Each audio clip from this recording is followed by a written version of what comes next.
So I want to clean and polish my belt buckle. This is how it looks right now. So let me put some gloves on. And as you can see, it's got a nice patina on it.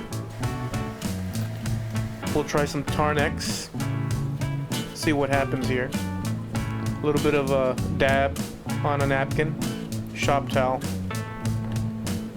And just right away, a lot of the muck and dirt is coming off. We're talking about probably 10 years of muck.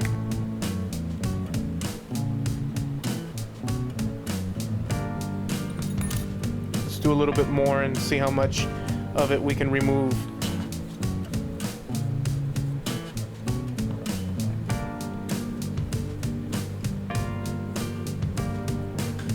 So it's pulling away a lot of the crud from the top, but there's a lot of dirt in between the crevices. So with the Dremel, we'll see if we can pull some of it out. I could have used a toothbrush, but this is how it's looking now. Nice and shiny. But we'll keep at it.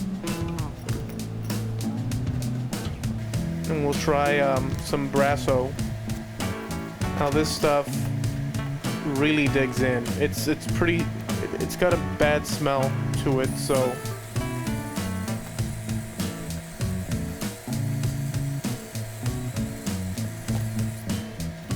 just wipe it down and check it out.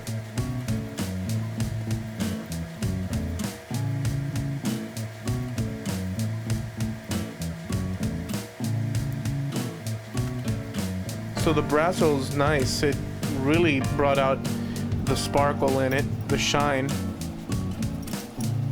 So I kind of like the Brasso better than the Tarnex. But then again, Brasso, on the label it says that it'll accomplish a whole assortment of metals. So this is the before and this is after. Nice and shiny. I'm pretty happy with it. If you enjoyed the video, consider subscribing. This is Escajedo Woodworking.